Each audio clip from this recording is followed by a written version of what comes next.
Hola a tots i benvinguts a la història i altres contes. El vídeo d'avui el dedicarem a la cultura ibèrica. Els ibers eren un conjunt de pobles que habitaven la zona est i sud de la península ibèrica abans de l'arribada dels romans, i la seva singularitat es deu a la influència que colonitzadors fenicis i grecs tingueren en les poblacions autòctones. Allà anem!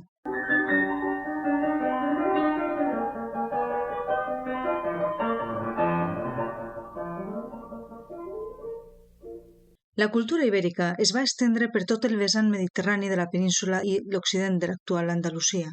Es va desenvolupar entre els anys 600 abans de Jesucrist i la conquesta romana, al segle I de l'era cristiana. Entre les fonts clàssiques que el citen trobem a Hecateo de Milet, Heròdot, Diodor Sículo i especialment Estrabó i Adie. La cultura ibèrica va ser el resultat del contacte entre el substrat indígena i les influències dels pobles colonitzadors, fenicis i grecs. Recordem que els fenicis, la majoria procedents de la ciutat de Tir, van arribar a la península a principis del primer mil·lenni abans de Jesucrist i van fundar colònies com Gadir, més enllà de les columnes d'Hèrcules, és a dir, de l'estret de Gibraltar, però també en la costa mediterrània de la península. L'arribada dels grecs va ser més tardana, al segle VI abans de Jesucrist. Els foceus van fundar Rodes i Emporió des de la seva colònia de Massàlia, l'actual Marsella. Van avançar cap al sud amb altres assentaments com Hemeroscopeion o Mainake i van entrar en una forta rivalitat amb els fenicis pel comerç amb Tartessos. Al contrari que Tartessos, no es va tractar d'un estat amb monarca o una confederació de ciutats-estat, sinó d'un conjunt de poblacions agrupats en tribus que compartien algunes característiques comunes. Les diferències més notables entre aquests pobles es van donar entre els que van rebre influència grega i les que van entrar en un contacte més estret amb els fenicis. El nom general d'ibers, amb què coneixem aquest conjunt de pobles, no es correspon amb cap nomenclatura clàssica, perquè no hi havia un nom comú per a ells. Cada grup tenia el seu: ausetans, laietans, ilergets, iacetans, ilercabons, edetans, contestans, oretans, batestans, turdetans. El terme iber, per a referir-se al conjunt de pobles de les costes mediterrànies de la península i que compartien alguns trets com la llengua no indoeuropea i un tipus de ceràmica pintada, va ser generalitzat pels investigadors, especialment Adolf Schulten i Pedro Bosch-Gimpera, al segle XX. A les fonts clàssiques, el concepte iber s'utilitzava per a fer referència a diferents rius, Júquer, Tinto o Ebre, dels quals només l'últim ha conservat aquest nom, i per extensió s'aplicava a tota la península fins a l'arribada dels romans, que van utilitzar el terme Hispània, que derivarà a Espanya. Curiosament, no va ser l'únic territori al qual van anomenar així les fonts, perquè hi havia una altra Ibèria a l'est del Mar Negre. Els ibers van establir dos tipus de poblats. D'una banda, els oppidum, alçats en zones altes de fàcil defensa, que permetien el control visual d'extensos territoris i la vigilància de camins, cultius o altres fonts de riquesa. Aquestes poblacions estaven emmurallades, com podem veure en la bastida de les Alcuses de Moixent. El segon tipus de poblat, més xicotet i que no solia estar emmurallat, es construïa en les zones baixes per al cultiu de les terres i l'explotació dels recursos. Eren poblacions supeditades als oppidum, que els servien de defensa en cas de necessitat. Les imatges que veiem són una reconstrucció del jaciment de la bastida de les Alcuses, realitzada pel Museu de Prehistòria de València. Deixa l'enllaç en la caixa. Les cases eren rectangulars. Els sostres es cobrien amb bigues de fusta, fang, branques i palla. No utilitzaven teules. El material principal per als murs era la tova o tapial lluïts, moltes vegades en color vermellós, que s'alçaven sobre fonaments de pedra, que són les restes que trobem avui als jaciments. Aquesta arquitectura enllaça amb diferents construccions tradicionals que han arribat fins als nostres dies. Les societats ibèriques estaven organitzades de manera tribal i jerarquitzada, com demostren les diferències entre aixovars funeraris i la diferent grandària de les cases. El poder estava en mans d'una aristocràcia guerrera, amb caps o cabdills al comandament de les poblacions. De fet, els ibers van ser guerrers molt apreciats a l'antiguitat i van lluitar com a tropa mercenària o aliada en les grans enfrontaments entre romans i cartaginesos. L'economia es basava en l'agricultura, la base de la qual era la tríada mediterrània, cereal, vinya i olivera, que a més de per al consum, va servir per al comerç amb grecs i fenicis. També van cultivar plantes per a les manufactures, com el lli i l'espart. Practicaven una ramaderia menor d'acord amb la seva situació geogràfica. Van desenvolupar una important artesania destacant els seus teixits i la ceràmica de torn, tècnica que va arribar a la península de la mà de fenicis i grecs.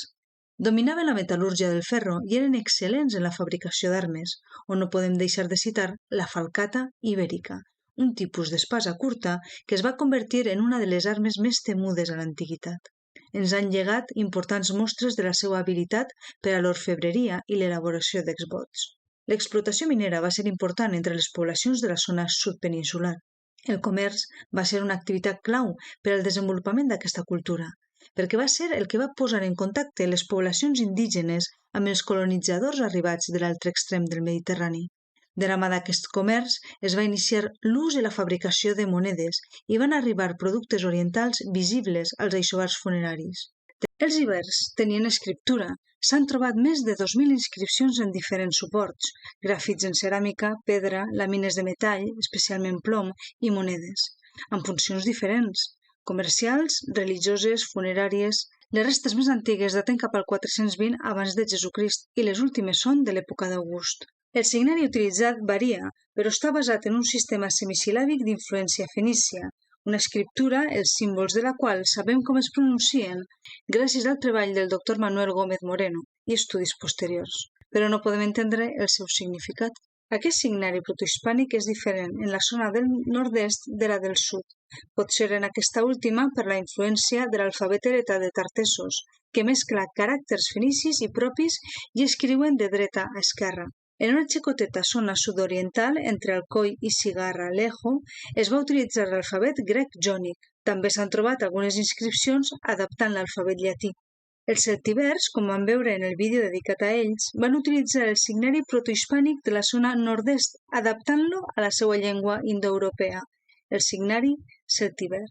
No coneixem en profunditat les seues creences religioses, però podem deduir algunes de les seues característiques per les troballes arqueològiques.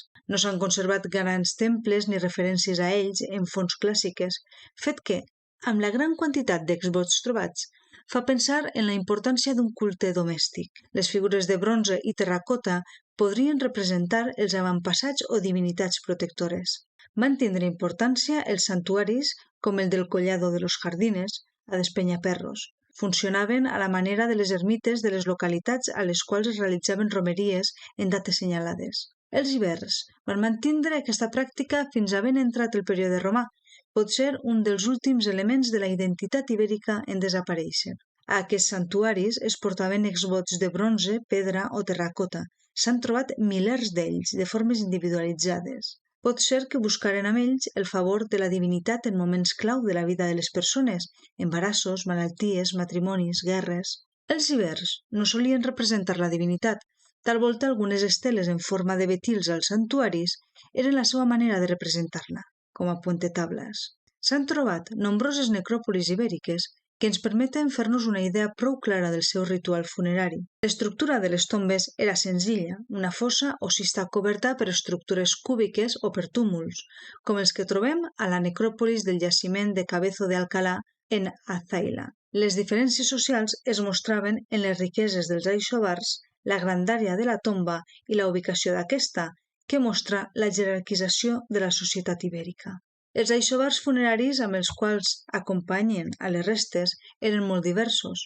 Podem trobar diversos objectes personals com joies, vaixelles, peces de jocs i armes. Els ibers incineraven els seus morts guardant les seues cendres i restes en urnes ceràmiques, però també les van recollint en caixes de pedra o en altres recipients de ceràmica, alguns procedents de Grècia, el fi original dels quals era un altre, com les cràteres.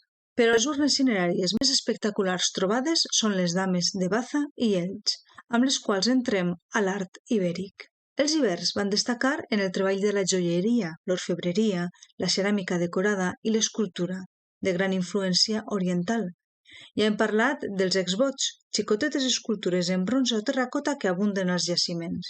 El més remarcable de l'art ibèric són les seues escultures, com la Dama de Baza o la Gran Dama Oferent, destacant d'entre elles per la seva finor la Dama d'Elx. Eren totes escultures policromades que han conservat algunes restes de color que ens han permès estudiar com elaboraven els pigments. Estan relacionades amb pràctiques religioses, encara que no representen deeses o d'enterrament perquè servien d'urnes funeràries. Són també molt característiques les representacions d'animals, alguns amb cap humà com la bitxa de Balazote. La seva producció ceràmica també va ser molt notable. Des de la introducció del torn va créixer la producció.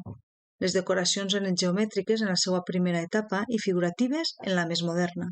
L'arribada dels cartaginesos no va suposar la desaparició d'aquesta cultura, com s'hi va passar amb Tartessos. Els ibers van establir importants relacions polítiques i comercials amb Cartago i van servir com a mercenaris dels seus exèrcits.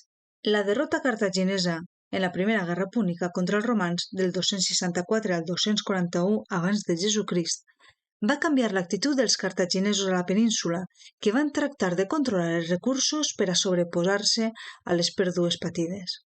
La ciutat de Cartago Nova, actual Cartagena, es va convertir en el seu centre polític a la península. La Segona Guerra Púnica, del 218 al 201 abans de Jesucrist, va suposar l'inici de la intervenció romana en la península ibèrica i la seva posterior conquesta.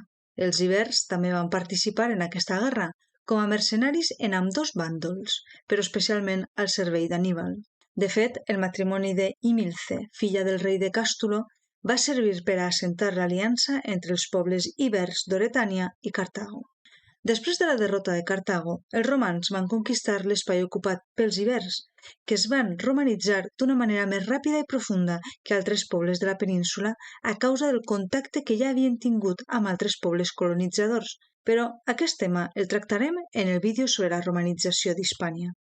Fins ací el nostre recorregut per la cultura ibèrica. Esperem que us hagi resultat interessant. Ens veiem en pròxims vídeos de la història i altres contes.